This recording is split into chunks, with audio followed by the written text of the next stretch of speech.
tarde, somos a Tria, trabalhando sempre com saúde mental, nos preocupando demais em levarmos a vocês ouvintes que estão nos assistindo, estão nos ouvindo, o que podemos falar e refletir juntos a respeito do que é saúde mental em diferentes áreas. E hoje eu tenho o prazer de apresentar a psicóloga, terapeuta especializada em família, terapia de família, Ioná Faraon, que vai nos falar e nós vamos conversar a respeito de uma temática extremamente interessante, preocupante nos dias de hoje, como sempre todas as épocas foram preocupantes, mas mais do que nunca hoje uma temática bem interessante que é o tema adolescência. E vamos conversar e refletir a respeito dessa temática por um tempo. E eu gostaria muito de começar com a Ioná perguntando para ela, pensando esse termo, essa questão sobre adolescência, essa etapa da vida, que é uma etapa muito interessante, né? Com N percalços, conflitos, e uma adolescência do século XXI de ser pensada, repensada, refletida, tanto nas escolas, instituições e família, e acho que a gente poder trazer à luz da consciência um pouco essa questão é muito, muito interessante e significativa. Então, Ioná, vamos falar um pouquinho sobre o pensar em adolescência. Como é que tu define a adolescência? Qual é o período da adolescência? A gente tem muitas fontes, né, hoje falando sobre adolescência, de que idade envolve a adolescência. Como é que tu define a adolescência para nós, assim? Como é que tu vê isso? Bom, primeiro, obrigado pelo convite, né? Realmente esse é um assunto bem delicado. Falar de adolescência assusta todo mundo, né? Dizer eu vou ter um filho adolescente já deixa todo mundo apavorado, né? Como é que eu vou dar conta disso, como é que eu vou resolver os enfrentamentos que eu vou ter. E é importante a gente entender um pouquinho sobre a adolescência, né? O que é a adolescência, o que está acontecendo. É um período que a criança deixa o período infantil e ela se prepara para ser um jovem adulto. Só que no meio dessas duas fases existe a adolescência, que é um período crítico, né? Que é um período que vão ter muitas transformações, onde o adolescente se sente muito perdido, né? Tem mudanças físicas, biológicas, psicológicas, sociais, principalmente, né? Então, é um lugar onde ele tenta se encontrar.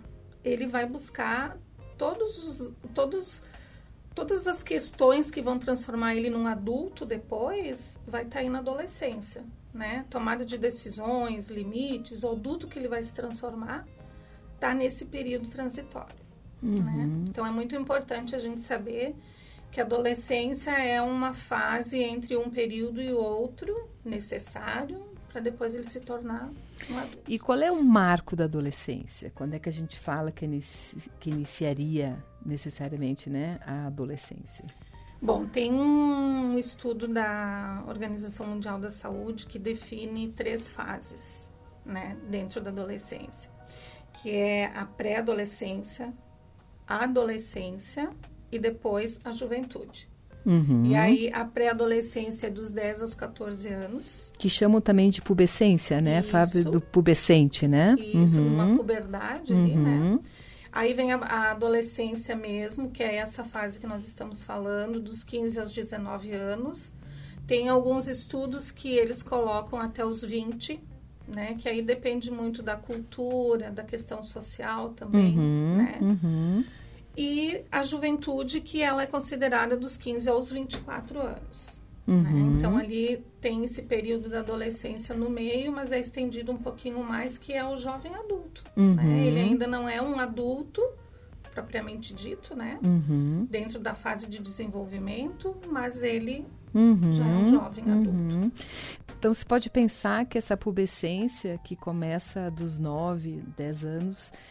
Tem muito a ver com o marco dos aspectos de amadurecimento biológico, né? Principalmente do início de uma de um amadurecimento das gônadas, de toda a reprodução, né? A primeira menstruação, a menarca, todo aquele início de um amadurecimento biológico nos dá também um início de uma fase emocional, psicoafetiva, que começa a se alterar à medida que o corpo começa a dar indícios de mudanças também, né?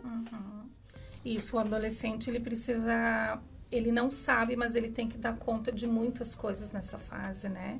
O córtex cerebral dele também está sendo modificado, também está se desenvolvendo, né? E ali é um lugar onde deixa o adolescente muito racional, né? Porque ainda está se desenvolvendo as questões emocionais, está amadurecendo muita coisa ali, né? Por isso que é difícil para os pais lidar com isso, porque tem muita coisa acontecendo. Né? Tem uma frase do Winnicott que eu trouxe, que eu acho que é bem bacana, assim, descreve muito o que o adolescente sente nessa fase, que ele diz o seguinte: é um sofisticado jogo de se esconder, em que é uma alegria estar escondido, mas é um desastre não ser encontrado. Ai, que linda essa frase. Repete para nós, Iona, muito interessante. Então, é um sofisticado jogo de se esconder, em que uma alegria estar escondido, o adolescente se sente muito feliz, né, de estar se escondendo, mas ao mesmo tempo é um desastre para ele não ser encontrado. Que me parece que é exatamente essa transitoriedade, né? Porque quando tu fala é uma alegria estar escondido, me faz pensar daquela menina, daquele menino, daquela meninice que está dentro desse corpo que agora está em transformação.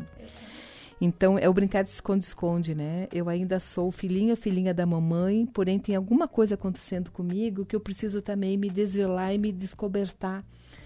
Né, que é exatamente entrar por essa fase que eu...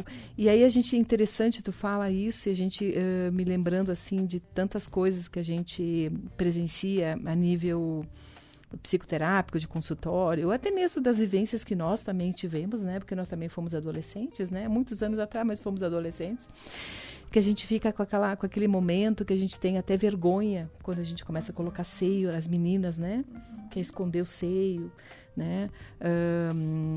A menstruação também, que é um marco que faz um delimitador de águas muito grande dentro dessa questão de que eu já não sou mais uma menina, eu já menstruo, né? E a menstruação nos dá um olhar diferente sobre algo que vai nos despertar de uma forma muito mais agora manifesta do que latente, que é a questão da sexualidade, né?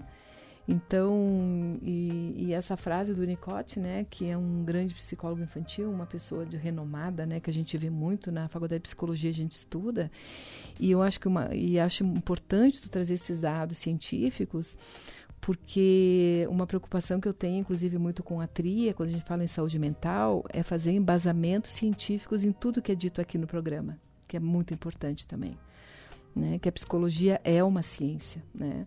Eu repito isso muito nos programas que eu tenho feito, tanto eu como a Josi, de que nós estamos falando sempre alicerçados e respeitando de uma forma bastante ampla e profunda a ciência da psicologia, né, que é bem importante. O Winnicott é uma referência, né, dentro do que a gente estuda. Então, muito, muito importante isso que tu fala, né? E voltando, tu falou coisas interessantíssimas, assim, né, da questão da família. Nós já estamos falando em família, né, porque esse adolescente também está dentro de um contexto familiar. Tu que trabalha com terapia sistêmica, terapia de família, né, Iona, como é que tu percebe o envolvimento da família quando a família percebe que essa criança está deixando de ser criança e se transformando num pubescente? Quando essa criança começa a ter comportamentos um pouco diferenciados, porque esse hormônio vai mexer muito com a concepção psicoafetiva dela, né? Ela vai se comportar e vai reagir muito conforme esse corpo está reagindo também. Existe uma interação corpo e mente muito grande, é uma explosão de hormônios, né? Aquela criança começa a se comportar diferente, já não brinca mais de carrinho, a menina já não brinca mais de boneca, já começa a se interessar, começa os primeiros olhares ao sexo oposto, né? Ou que seja o mesmo sexo, não importa aqui, né? A questão de sexualidade. Como é que a família olha todo esse movimento no teu olhar sistêmico, né? Trabalhando em família? Bom, primeiro eu queria te falar duas coisas que eu acho que são muito importantes, né? Primeiro que a gente sempre diz assim, os pais passaram por essa fase, passaram pela adolescência. Sim, todos nós passamos pela adolescência, vivemos todas essas transformações, essa busca de identidade, essa mudança de corpo, a sexualidade, os nossos valores, idealizações, né? Mas a gente não aprendeu a lidar com a adolescência. Nós só passamos por ela. Né? Ninguém nos ensinou. Agora você, quando tiver uma família, vai saber lidar com o teu adolescente, porque você já passou por essa fase. Não, a gente viveu ela. A gente não aprende, né, a lidar com isso, até porque quando a gente vai ter o nosso sistema, a nossa família montada, a gente vai ter isso numa outra forma, numa outra realidade, outro contexto, né? As pessoas que formam essa família vão ter valores diferentes, então tem que ter um equilíbrio disso. Outra coisa que eu acho bem importante levar em consideração também é que quando existe essa mudança da idade infantil ali para esse jovem adulto e ele se encontra nesse momento de transição onde estão acontecendo todas essas transformações, a família também está se transformando. Ela também está mudando de fase. Provavelmente esses pais vão estar saindo, entrando na meia-idade ou avançando um pouco mais. Se aposentando às vezes. Os avós estão entrando na velhice, né? Então tem toda uma dinâmica acontecendo junto com a adolescência. Né? E aí esses pais vão ter que lidar com muitas questões. Não só esse filho, né? E aí, o que acontece com esse adolescente que tá rebelde, né? Ele precisa botar essa rebeldia dele para fora, para ele encontrar autoestima, para ele se identificar, para ele ter valores, crenças. Ele precisa confrontar, ele precisa dessa rebeldia. Cabe aos pais dar o limite, né? O adolescente, ele diz o que ele quer, mas quem decide é o adulto. Né? Então, é isso que precisa estar em harmonia, estar em equilíbrio com o adolescente, né? Porque senão ele vai continuar se sentindo num lugar inseguro, onde ele não encontra apoio para ele descobrir o que está acontecendo com ele, por que está acontecendo essa mudança necessária para ele crescer. E quando os pais tiveram uma adolescência muito complicada? Quando os pais não tiveram os limites necessários, quando os pais se perderam na sua própria adolescência, né? Às vezes pais que estiveram envolvidos com drogas, às vezes viveram uma sexualidade muito complexa, sem muita orientação. Como é que esses pais se comportam quando estão dentro de um sistema familiar onde agora os filhos estão na adolescência? Como é que tu vê isso? Bom, aí é que nós temos um problema, né? Complicando um pouquinho, né? É aí que a gente vai começar a encontrar os conflitos, né? Porque os pais, quando eles estão sem ter passado por essas dificuldades que tu tá trazendo, eles procuram se aproximar do adolescente, o adolescente quer se distanciar, né? Porque ele tem outros grupos, outras identificações. Quando tem essa problemática já instalada dentro do sistema, é difícil alguém saber para que lado vai, né? É difícil se aproximar, é difícil lidar com as próprias dificuldades. Aí, no meu ponto de vista, isso vai aumentando toda aquela dificuldade que o adolescente está encontrando dentro da fase de desenvolvimento dele, né? Isso vai subindo, né? Crescendo muito. E tu sabe que eu fico pensando, né, indo um pouco mais além nesse sistema familiar. Nós hoje estamos com um sistema familiar muito diferente do que se tinha algumas décadas atrás, né? Então nós temos muitas famílias uniparentalizadas, aonde o chefe de família é apenas uma mulher, apenas a mulher, né? Às vezes uma mulher com uma produção independente. Nós temos muitos recasamentos nesse momento, né? Então, nós temos famílias com casais que estão tendo filhos, porém já vêm por essa relação com filhos de outros casamentos. E E acho que isso é um complicador, né? E que eu acho que a psicologia sistêmica ela tem trabalhado e tem andado dentro dessa nova conjuntura psicossocial, né? Dessas novas formas de se conceber a questão dos relacionamentos amorosos, né? Tanto quanto, inclusive, relações amorosas, de relações homoafetivas também, né? Como é que tu vê isso hoje na clínica, né? Adolescentes de pais homoafetivos, ou de recasamentos, ou de uniparentalizações, onde nós temos apenas o pai ou uma mãe como chefe de uma família. Como é que tu vê a questão do adolescente no meio de toda essa conjuntura que está aí, né? O sistema que está instalado ali, se ele der conta, né, do que está acontecendo, ele continua dando conta da adolescência, ele continua dando esse suporte, dando esse espaço que o adolescente precisa para se encontrar. Mas ele tem que estar bem. E independente de que estilo de família a gente vai ter, né? A família tradicional que a gente vinha tendo e que agora são muito poucas, né? E as que nós temos atualmente. É o que eu faço com isso. Se eu tenho uma relação homoafetiva e eu consigo lidar bem com isso, eu consigo transmitir isso pro meu filho, né? Eu consigo lidar com isso. E ele vai ter um entendimento do lugar dele nessa relação do mesmo jeito que ele teria se fosse... Tu sabe, Ioná, que uma coisa que sempre me chamou muita atenção, por exemplo, as famílias da década de 50, década de 40, né? E principalmente olhando um pouco a região italiana, né? Nossa região, as famílias sempre foram compostas por famílias de muito número de filhos, né? Famílias de 9, 10, 12, 15 filhos, né? Que a gente sabe dentro do contexto político-social, da importância de se ter muitos filhos, do como a igreja sempre incentivou que as famílias tivessem muitos filhos, né? Dando olhar também para a questão do trabalho do laboral, né? Da mão de obra, né? Então, famílias italianas com muito número de filhos.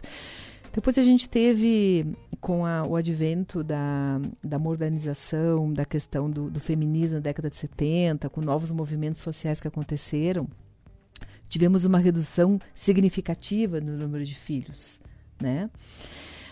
Os casais passaram a ter 2, 3 filhos, no máximo 2. Hoje, inclusive, nós temos muitos casais que não querem ter filhos, né?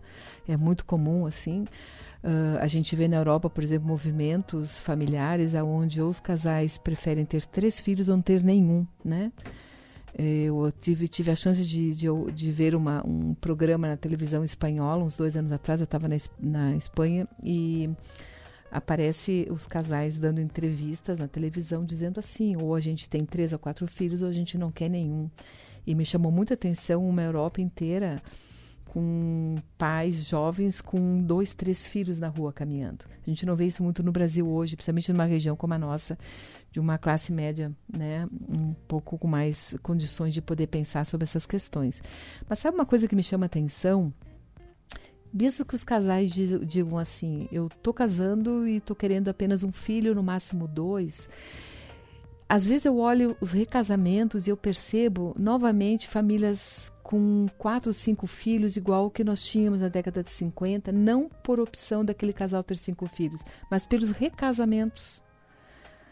Eu vejo um olhar um pouco similar de famílias que tiveram 5, 6 filhos, e hoje casais que trazem 2 filhos de cada casamento, recasando e tendo mais 1 ou 2 filhos nesse segundo casamento.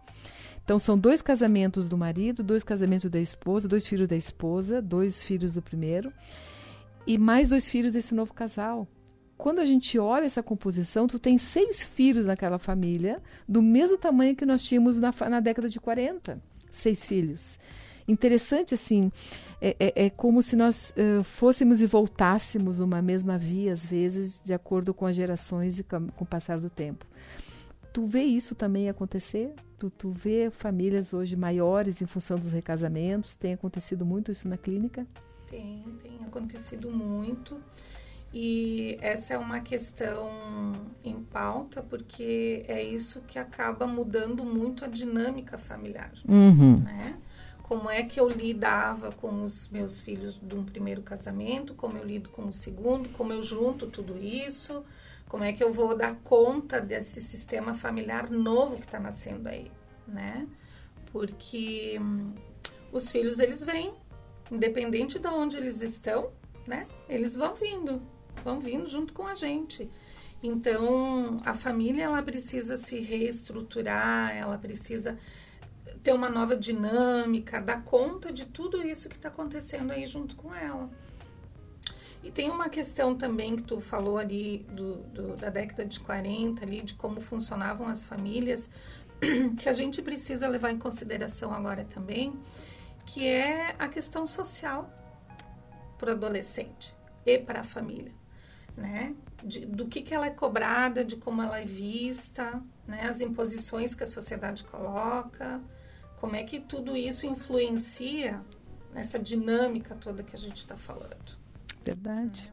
É complexo, né? Muito. Porque eu estava pensando uma questão assim, voltando a essa questão da complexidade na adolescência. Na década de 40, década de 50, uma família que tem 6 filhos biológicos dos mesmos pais, de pai e mãe biológico, tu tem ali uma relação de fratria muito bem estabelecida, do mais velho, dos filhos do meio e filho menor, o caçula. Quando se fala de um recasamento, onde o homem vem com 2 filhos do primeiro casamento, a mulher vem com 2 filhos do casamento dela, e eles têm mais 2 filhos, nós temos os mesmos 6 filhos. Porém, um sistema de fratria com muita diferenciação. Porque, e aí nós vamos ter, inclusive, idades muito distintas. Né? Porque, às vezes, os filhos mais velhos do primeiro casamento já estão na fase adulta. Os filhos daquela mulher que está recasando estão na adolescência. E os 2 filhos que esse casal estão tendo estão na infância. Nós temos várias diferenças de idades, nós temos pubescentes, adolescentes, jovem adulto, tudo dentro da mesma família convivendo com pais diferentes, porque essa mulher tem esses 2 filhos de um primeiro casamento com outro homem, esse homem tem 2 filhos do primeiro casamento com uma outra mulher, criando 2 filhos biológicos dos 2. Então eu estava pensando assim, como é que tu vê isso, essa complexidade? Porque quando a gente lida com a terapia sistêmica, com a terapia de família, né? A gente olha o sistema como um todo, né? E o sistema também é poroso. A gente tem vários quesitos que interferem dentro dessa dinâmica familiar, né?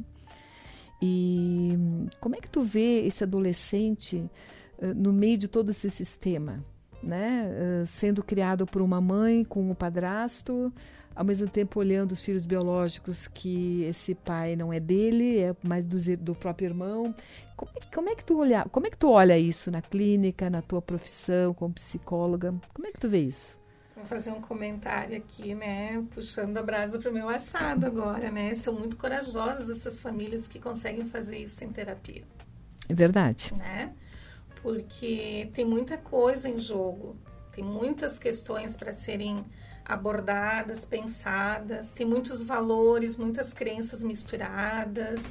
Aí acaba tendo um conflito entre o homem e a mulher por causa desses filhos, pela diferenciação, pelo que cada um acha mais importante, o lugar que cada um está ocupando dentro dessa dinâmica, né? Como cada um se sente, como cada um passou a sua adolescência, né? Porque se o adolescente não encontrou o lugar dele quando ele passou por essa fase e ele está dentro de uma dinâmica dessa já na fase adulta, provavelmente ele é um adulto com problemas, se sentindo inseguro, né? Com dificuldades na profissão, no próprio relacionamento que ele vai construir, né? Então, eu acho muito importante quando tem essa dinâmica toda diferente no sistema, parar para pensar um pouco para cuidar da saúde mental. Porque a gente cuida de tanta coisa na vida da gente, né? Por que não cuidar da vida mental da gente, do nosso emocional, de a gente poder ter uma leveza, de a gente poder estar melhor, né? Numa convivência, principalmente familiar, que é o nosso porto seguro, né? Onde tudo começa e que quando a gente precisa terminar é para onde a gente volta, né? Então, Exato. a família está sempre ali dando esse suporte para a gente. Isso tem que ser um terreno saudoso, ele tem que estar produtivo, ele não pode ser algo doente, porque senão ele não vai conseguir fazer nada. E tu vê quando a gente fala, e eu acho maravilhoso quando tu enaltece essa questão da busca pela saúde mental, e uma das maneiras de se trabalhar a saúde mental é a ferramenta da psicoterapia, né? Feita por um psicólogo com formação, um psicólogo ciente de toda a ética, de toda a complexidade de um sistema familiar. E aí a gente precisa também de um psicólogo que tenha formação em terapia sistêmica, terapia familiar, né? Não precisa ser sistêmica, que sabe o que está fazendo, porque verdadeiramente é extremamente complexo. Porque quais são as demandas de um adolescente? Né? O que aparece, né, como demanda de um adolescente? Quais são as emoções que emergem nessa fase de uma forma bastante acentuada, né?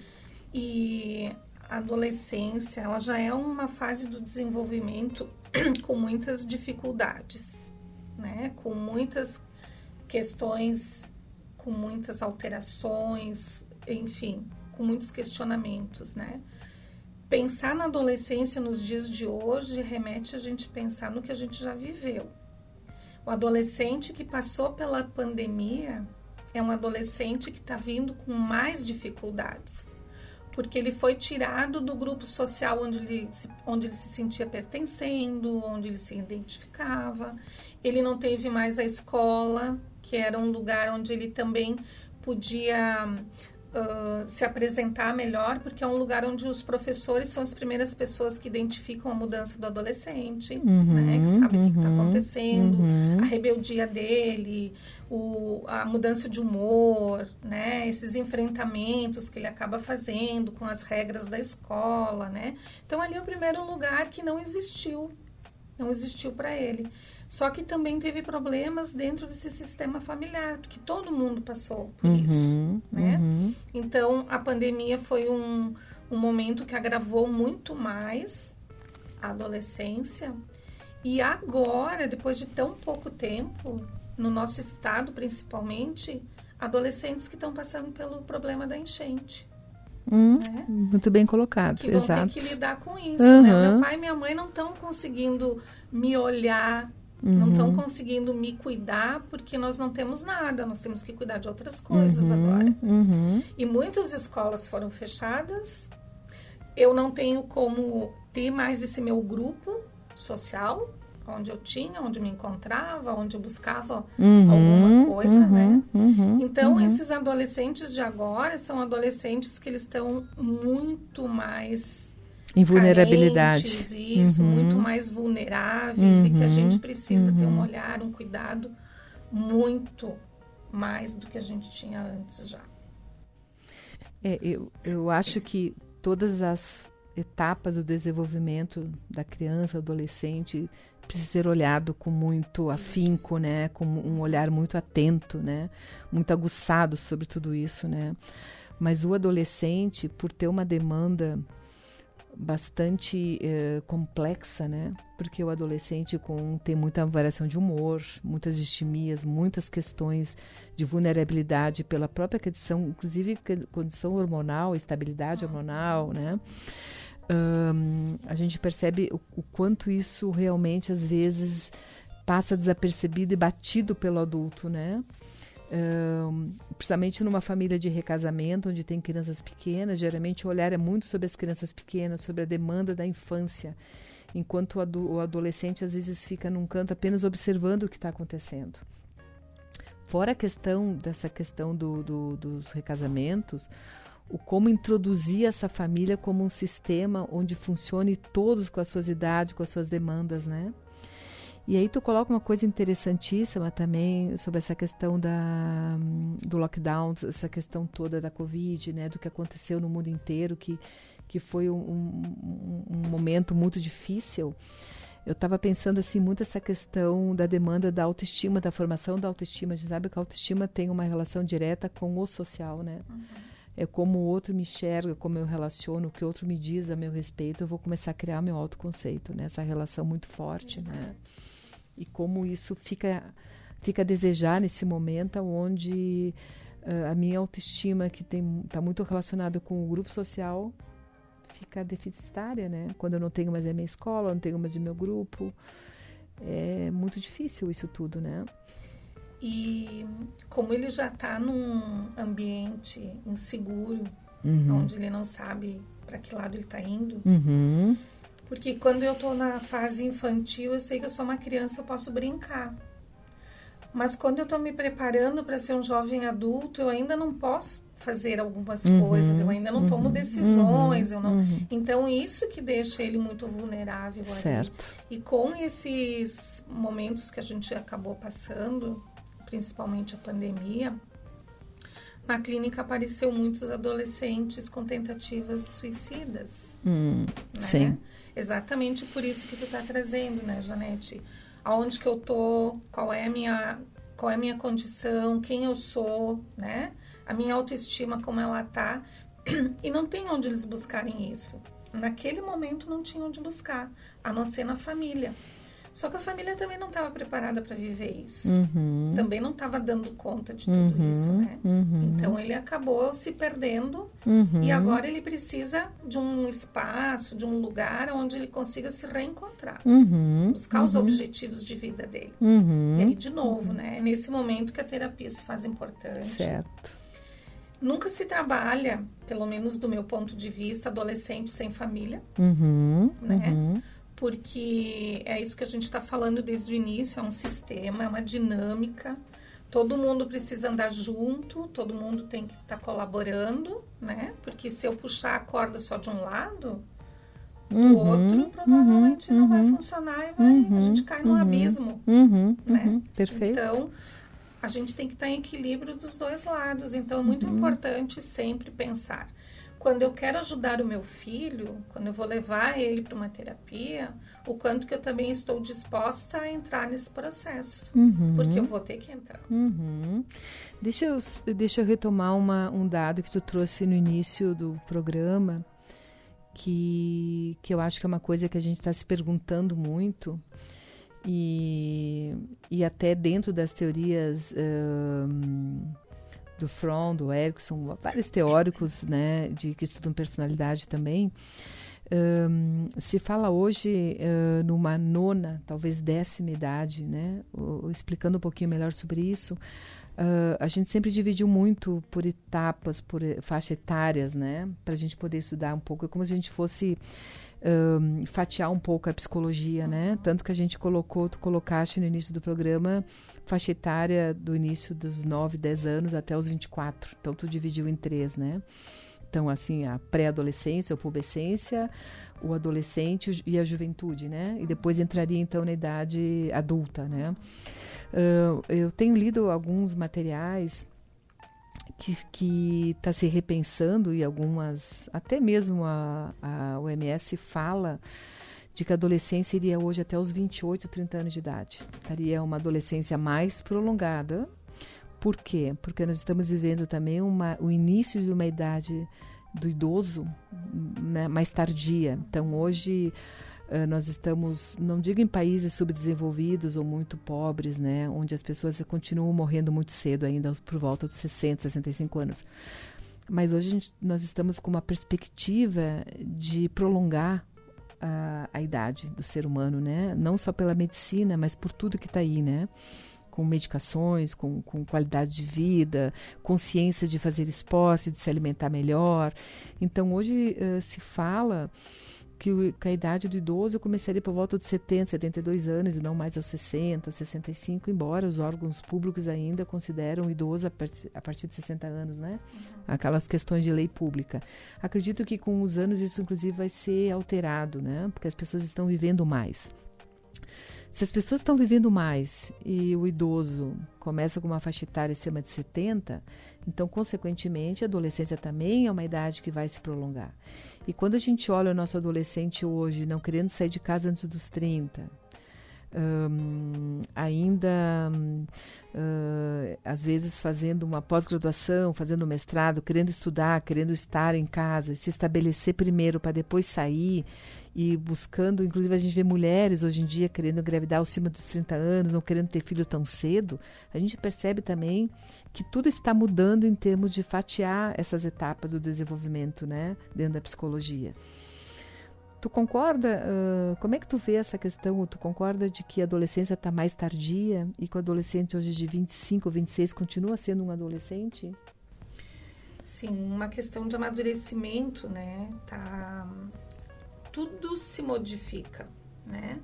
Não dá para a gente pensar que é só uma parte da realidade ou do contexto ou do social que modifica. Tudo se modifica junto.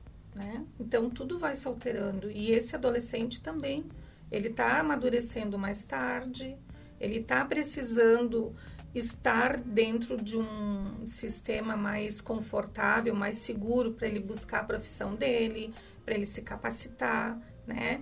Quando eu falei no início do programa que tinha uma questão social também, né? Com o adolescente, com ele se encontrar, é isso, o social ele cobra muito, né, do adolescente. Ele quer que o adolescente, por exemplo, comece a trabalhar depois dos 16 anos, ou alguns lugares 18 anos.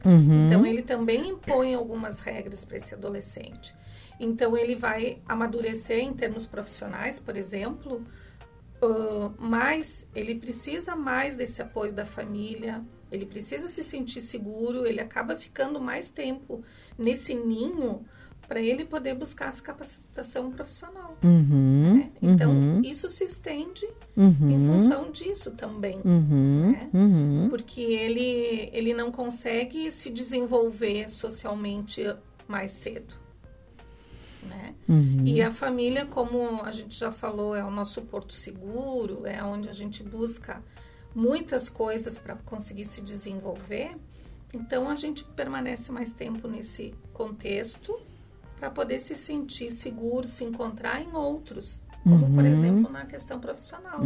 Então, tem muitos jovens que acabam saindo da casa dos pais mais tarde, né, para poder adquirir isso. Porque a gente vê também com toda a questão da interferência das mídias sociais, das questões cibernéticas que estão aí, né, acometendo a todos nós, do como a própria criança tem uma infância, nós temos uma infância muito curta. Tu vê hoje as meninas de 9 a 10 anos menstruando, coisa que não se via tão frequentemente há décadas atrás. As coisas biológicas também amadurecendo muito antes. O acesso às redes sociais das crianças, tendo acesso a certos programas e certos entendimentos, às vezes muito precocemente, né? Às vezes falta um amadurecimento até cognitivo dessa criança para poder entender o que ela está vendo, o que ela está presenciando, né, nas redes sociais. E por mais que os pais possam cuidar do acesso a essas redes sociais, às vezes nem sempre eles têm condições o tempo inteiro de estar restringindo o acesso, né? E isso também amadurece muito esse corte cerebral que tu fala, essa área do discernimento, né? Amadurece precocemente. Então, o que eu vejo, assim, né? Hoje, na clínica, né? Eu vejo uma infância muito mais curta, porque a criança de 9 a 10 anos já não quer nem mais saber de boneca, de carrinho, nem nada, né? É o tablet, outros interesses. Eu vejo uma infância mais curta, uma adolescência mais prolongada, porque hoje em dia tu não vê mais um pai dizendo assim para ti, às vezes eu presencio isso na clínica, né? Quando se tinha 10 anos, 9, 10 anos, a minha mãe me ensinou a andar de ônibus. E eu ia de ônibus, fazer minha aula de inglês, fazer alguma coisa que eu tinha. Hoje tu não vê uma criança de 9, 10 anos, o pai ensinando a pegar um ônibus. É uma super proteção. Né? Então, existe também esse adolescente que agora é um adulto e está criando adolescentes, um adulto de 40 anos criando um adolescente de 12, 13 anos, ele vai dar um jeito de levar, vai pagar um Uber, vai dar um jeito de... Enfim, né? Então, eu vejo muita diferença nisso. Então, esse adolescente que está se formando tem um olhar protegido de um pai que não se tinha isso há 40, 50 anos atrás. Então, a autonomia vai ficar um pouco prejudicada. Isso. A tomada de decisões, de eu saber qual é o ônibus que eu vou pegar com 12 anos numa parada, vai ficar prejudicado. Né? Eu vou ficar ou dependente e vou criar uma dependência desse meu pai, na qual eu posso tomar decisões até de carreira e profissional muito mais tarde, porque ninguém está me cobrando nada, que eu tenho que começar a trabalhar com 18. Né? Então, as coisas têm mudado vertiginosamente, né, Ioná? Então, a gente começa a ver que essa fatia, essas diferenciações de fases também precisam ser alterados dentro do contexto teórico da psicologia, porque as coisas realmente se estão modificando muito, né? Hoje a gente vê, hoje tu não vê uma pessoa de 50 e poucos anos aposentada parada em casa, porque esperando a morte chegar, porque aos 60 já está velho. Hoje tu vê a pessoa de 60 anos dizendo, eu não quero me aposentar tão cedo. E se me aposentar a nível de previdência social, eu quero continuar trabalhando, porque eu me sinto muito com vigor para parar nesse momento. Então as coisas mudam muito, né? E isso é uma coisa para a gente pontuar e pensar como é que vai ser daqui a alguns anos, porque tu tá falando desse idoso que com 10 anos aprendeu a pegar um ônibus, né? Como os nossos adolescentes vão lidar com essa fase lá na frente, porque eles já estão tendo distúrbios, já estão tendo outras questões que não estão dentro daquilo que se vivia antigamente, já está diferente, né? Então, como é que ele vai chegar lá? Né? Será que ele não vai ser esse idoso que com 50 anos vai querer parar com tudo, se achando velho, né? Porque ele não aprendeu a dar conta de muitas coisas. E aí a gente confunde muito o proteger com a liberdade, com a autonomia que a gente dá. A autonomia, às vezes, na maior parte do tempo, ela é saudável, ela é necessária, mas isso não significa que eu estou abandonando meu filho, não significa que eu não estou protegendo, que eu não estou cuidando dele. Certo. Né? Porque o proteger é eu ensinar ele o que ele vai fazer se o ônibus não vier, ou se alguém mexer com ele dentro do ônibus, ou se estiver numa parada errada, né? Mas não deixá-lo de buscar isso, né? Porque isso é crescimento, isso é preparar ele para uma vida inteira. A gente não está lidando com uma fase do desenvolvimento, que nem tu falou, fatiada ali, que é só isso, né? É disso para sempre, a vida toda. Aquilo que eu sou hoje determina aquilo que eu recebi lá atrás. Como é que eu fui educada, como é que eu fui cuidada, como é que eu passei pela minha adolescência, como é que eu lidei com o que eu precisava lidar. E tu fala nisso e eu fico pensando, isso talvez seja temática para um próximo momento, para a gente se encontrar e falar novamente aqui nesse espaço que a gente está criando para a saúde mental. Eu fico pensando assim, entrando agora numa área que também merece um olhar atento, né? E merece se fazer um programa a respeito disso, das quantidades de diagnósticos que estão aparecendo agora de autismo, hiperatividade, déficit de atenção, TDAH, enfim, né? Transtorno opositor, o TAG, transtorno de ansiedade generalizada, uma série de nomenclaturas que estão aparecendo e que se não se sabe, se nunca se teve ferramentas para um diagnóstico preciso e diferencial que agora estamos tendo, e portanto tantas nomenclaturas, ou se são realmente distúrbios contemporâneos, atuais, gerados por N fatores que estão constantemente nos atingindo, né? E que agora está aparecendo as consequências. Então, assim, tem muita coisa que está acontecendo a nível de saúde mental que precisa ser olhado de uma forma com muito afinco, né, Ioná? Muita coisa aparecendo. Então,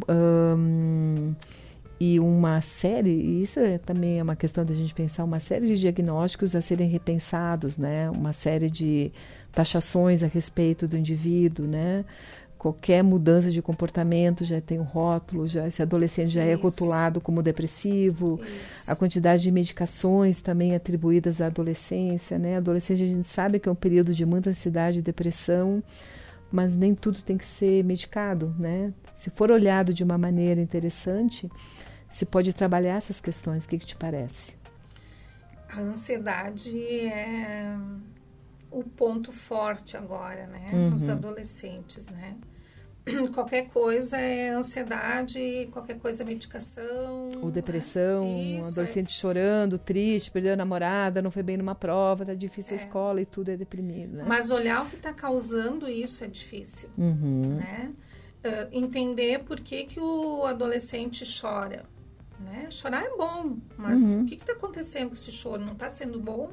Por que não está sendo bom? O que está acontecendo com ele? O adolescente, do meu ponto de vista, ele é muito um espelho, né? Ele está refletindo tudo que está acontecendo, tanto com ele quanto ao redor dele, né? Então, a gente precisa estar atento para olhar tudo isso. E agora, com essa questão dos eletrônicos, com toda essa fase que a gente vem passando, tudo isso intensificou muito mais os diagnósticos na adolescência. Porque também é uma forma de lidar com isso de um jeito mais fácil. Tu tá te comportando assim? Sim, porque você tem isso. Então eu tô te entendendo, você, né? Mas não é esse o caminho, né? Me parece que a gente precisa entender mais esse adolescente, onde ele está inserido, qual é o contexto dele, para onde ele está indo, o que ele está buscando, qual é o suporte que a gente pode estar dando ali do lado dele, que entendimento, para ele se sentir seguro, para ele buscar as respostas que ele precisa depois. Para ele mudar comportamentos, porque a gente pode pensar que eu passo o dia inteiro no computador e fico distraído, ou no celular, essa criança tem TDAH, eu vou entender ele, né? Mas não, pode ser um desleixo dele, uma preguiça, o conforto de estar o tempo inteiro ali, buscando informação ali, né? E o adolescente é muito voltado para ele, é uma fase muito egocêntrica também. Isso. A minha dor é maior que todas, o meu problema na escola é maior de tudo, ninguém me entende. E esse olhar para dentro de si não significa necessariamente que ele esteja numa crise depressiva, precisando de medicação. Exato. Mas isso também envolve um olhar atento da família, dos profissionais que trabalham com esse adolescente, das pessoas ao redor, da escola, das instituições, aquela coisa utópica que seria muito bom a gente poder ter, de todos olharmos de uma maneira ampla para o mesmo lugar, né? E cada um olha com uma teoria diferente, com um olhar diferente, julgando de forma diferente, querendo fazer coisas diferentes. Então, eu acho assim que é uma temática inesgotável. Essa introspecção que tu fala do adolescente, né? De ele se retrair, de ele se fechar, de ele estar... É muito a frase do Winnicott, né? De se esconder. Exato. Ele fica alegre se escondendo, mas ao mesmo tempo ele está muito triste porque ninguém procura por ele, ninguém entende, né? Ele continua escondido ali e isso não faz diferença. Quando eu olho para ele, quando eu vejo que ele está escondido, eu olho para ele como uma criança doente, depressiva, com TDAH, com vários diagnósticos. E não olho para ele de um jeito que ele precisa ser olhado. Perfeito. Acho que, chegando ao fim do nosso programa, tu fala uma coisa muito importante, resgata essa frase do Winnicott, né? De que, na realidade, claro que em qualquer fase nós precisamos ser olhados, mas a adolescência é uma fase sofrida, né? É uma demanda de sofrimentos, porque o adolescente se encontra numa fase de criar o próprio olhar para dentro de si e ter o entendimento de quem eu sou, o que eu quero. É a época também onde tu lida com a tua sexualidade, com as tuas escolhas, tu lida com a tua profissão, tu está no ensino médio, precisando pensar no que tu vai fazer a nível de vestibular, de Enem, tudo ao mesmo tempo. Tudo. Né? Personalidade, né? E a escolha da carreira é uma coisa muito ansiogênica para o adolescente, né? O que eu quero ser, eu vou seguir a carreira do meu pai, da minha mãe. Então, assim, são muitos fatores que elevam a ansiedade, que deixam esse adolescente, às vezes, com dificuldade de tomada de decisões, né? E são decisões que não podem ser tomadas pelos pais, né? Tem que ser tomadas por ele. A minha profissão que eu escolho tem que ser tomada por mim, essa decisão, né?